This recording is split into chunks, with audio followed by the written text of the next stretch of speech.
Hello दोस्तों and welcome to my channel. जैसे कि आपको पता है वीबीए की हमने बेसिक सीरीज स्टार्ट करी हुई है, ठीक है। और अभी तक हमने ये चीज़ें कवर करी हैं, इसका जो स्ट्रक्चर है वो कैसे ओपन करना है और किस तरीके से कहाँ-कहाँ पे हम वीबीए की कोडिंग कर सकते हैं। तो कोड राइट करने के लिए जैसे हमने ये मॉड्यूल ओपन करके रखा हुआ है मॉड्यूल 1, तो इसमें हम कोड राइट करेंगे, ठीक है। कोड राइट करने के लिए सबसे पहले आपको इसका हेडर देना पड़ता है। तो स्टार्टिंग में हमें क्या करना होता है कि यहाँ पे हमें लिखना है सब, SUB लिखना है सब, और उसके बाद आपको मैक्रो का नाम देना होता है कि आपने जो भी प्रोसीजर बनाया है, जो भी प्रोग्राम बनाया है, उसका एक नाम देना पड़ेगा। फिलहाल मैं इसको टेस्ट का नाम दे देता हूँ, ठीक है। मैंने नाम दे दिया है और यहाँ पर ब्रैकेट ओपन और ब्रैकेट क्लोज कर देना है, ठीक है। ये करने के बाद आप जैसे ही एंटर करेंगे तो बाय डिफॉल्ट यहाँ पे नीचे एंड सब लिख के आ जाएगा। तो आपकी जो कोडिंग होगी सारी की सारी इनके बीच में आएगी, सब और एंड सब के बीच में आपका सारा प्रोग्राम लिखा जाएगा। तो चलिए स्टार्ट करते हैं। तो अभी के लिए मैं इसको क्लोज करता हूँ पहले, और सबसे पहले हम समझते हैं रेंज क्या होती है। और जैसे ये मेरे पास एक्सेल शीट ओपन है और मैंने जो सिलेक्ट करा हुआ है E4 सेल सिलेक्टेड है, तो ये E4 भी मेरी रेंज है।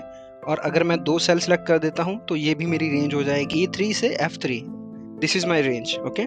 रेंज जो आपकी होगी वो एक सेल भी हो सकता है, ठीक है, एक रो भी हो सकती है पूरी की पूरी, और पूरा का पूरा कॉलम भी हो सकता है, और मल्टीपल सेल्स भी हो सकते हैं, जैसे कि इस तरीके से हम सिलेक्शन करते हैं, ठीक है। तो अभी वापस हम विजुअल बेसिक पे जाते हैं। विजुअल बेसिक पे हम वापस गए और इसको मैं थोड़ा सा ड्रैग कर लेता हूँ यहाँ पर, ठीक है। सबसे पहले हम बात करते हैं इस रेंज की। तो मैंने B2 सेल सेलेक्ट किया हुआ है, ठीक है। अगर मेरे को B2 पे कुछ राइट करना है, कुछ लिखना है वीबीए कोड के थ्रू, तो उसके लिए मैं जो कोडिंग लिखूंगा वो लिखूंगा रेंज, RANGE। रेंज लिखना पड़ेगा, ब्रैकेट ओपन करना पड़ेगा, उसके बाद इन्वर्टेड कॉमा में आपको उस सेल का जो है एड्रेस देना पड़ेगा। जैसे अभी B2 सेलेक्ट है तो मैं यहाँ पे B2 और इन्वर्टेड कॉमा क्लोज कर देता हूँ, उसके बाद फिर से ब्रैकेट क्लोज कर देता हूँ। तो इसके बाद हम लगाएंगे ब्रैकेट क्लोज करने के बाद डॉट, और यहाँ पर हम लिखेंगे सिलेक्ट, ठीक है। तो ये हमारी एक लाइन कंप्लीट हो चुकी है, रेंज B2 डॉट सिलेक्ट। तो B2 को हमेशा इन्वर्टेड कोमा में रखना है। अगर आपकी रेंज एक सेल नहीं, जैसे आपने मल्टीपल रेंज सेलेक्ट करी हुई है, B2 से लेके F2 तक करी हुई है, तो आप यहाँ पे B2 साथ में कॉलन लगा के F2 लिख देंगे, ठीक है। तो ये क्या करेगा अभी मैक्रो, जब आप इसको रन करेंगे तो ये B2 से लेके F2 तक रेंज आपकी सिलेक्ट कर देगा, ठीक है। इसके लिए मैं आपको रन करके दिखा देता हूँ। यहाँ पर प्ले का एक बटन होता है, उस पर आप क्लिक करेंगे तो ये कोड आपका रन हो जाएगा, ठीक है। आप देख सकते हैं इसने रेंज जो हमने सेलेक्ट करी थी, रेंज हमने दी हुई थी B2 से F2, B2 से F2 तक इसने सेलेक्ट कर लिया है। अगर आपको सिर्फ एक सेल सेलेक्ट करना है तो आप इस पे उसका एड्रेस लिख देंगे। फॉर एग्जांपल अभी मैं यहाँ पे टाइप करता हूँ C10, तो अब अगर मैं इसको रन करूंगा तो ये C10 वाला जो सेल होगा उसको सिलेक्ट कर देगा। मैं प्ले बटन पे क्लिक कर देता हूँ, देखिए यहाँ पे C कॉलम और 10 नंबर रो, तो C10 पे इसने सेलेक्ट कर लिया है। तो इस तरीके से आप रेंज की जो है सिलेक्शन कर सकते हैं बाय वीबीए कोड, ठीक है।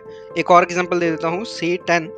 इस C10 की बजाय मैं यहाँ पर लिखता हूँ इन्वर्टेड कोमा में A1 से लेकर A1 कॉलन D10 लिख देता हूँ, ठीक है।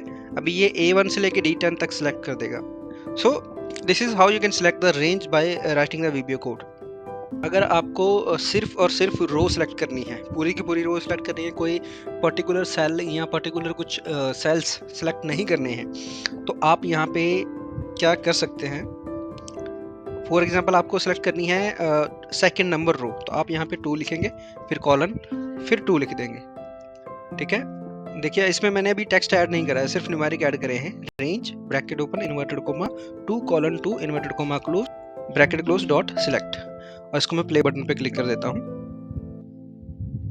तो आप देख सकते हैं इसने सिर्फ और सिर्फ सेकंड रो जो है पूरी की पूरी रो सेलेक्ट कर दी है। और सेम चीज़ अगर आपको कॉलम सेलेक्ट करना है तो आप यहाँ पर कॉलम का एड्रेस दे देंगे। बी, मैं सेकंड कॉलम सेलेक्ट करता हूँ, बी कॉलम सेलेक्ट करना है मेरे को, और यहाँ पे मैं लिख दूंगा B कॉलन B, ठीक है। उसके बाद प्ले बटन पे क्लिक करूंगा, ये देखिए ये पूरा का पूरा B कॉलम सेलेक्ट हो चुका है। तो इस तरीके से आप अपनी रेंज की सिलेक्शन कर सकते हैं। अगर आपको एक सेल सेलेक्ट करना है, मल्टीपल सेल सेलेक्ट करने हैं, आपको सिर्फ और सिर्फ रो सेलेक्ट करनी है या सिर्फ और सिर्फ कॉलम सेलेक्ट करना है, तो आप इस तरीके से अपने कोड को यहाँ पर मॉडिफाई कर सकते हैं। ठीक है दोस्तों, आज की वीडियो में इतना ही, क्योंकि हमने ये बेसिक स्टार्ट किया है तो इसलिए हम उसको बहुत ही स्मॉल स्टेप्स के साथ करेंगे, वन बाय वन करके आगे कंटिन्यू करेंगे। आप तब तक इसकी प्रैक्टिस कीजिए, आप मल्टीपल रेंज को सेलेक्ट करके देखिए, वीबीए कोड आप राइट कीजिए, आप रो और कॉलम को अलग अलग तरीके से सिलेक्शन करके देखिए। ठीक है, बाकी हम जल्दी मिलते हैं अगली वीडियो में, तब तक के लिए बाय बाय, टेक केयर।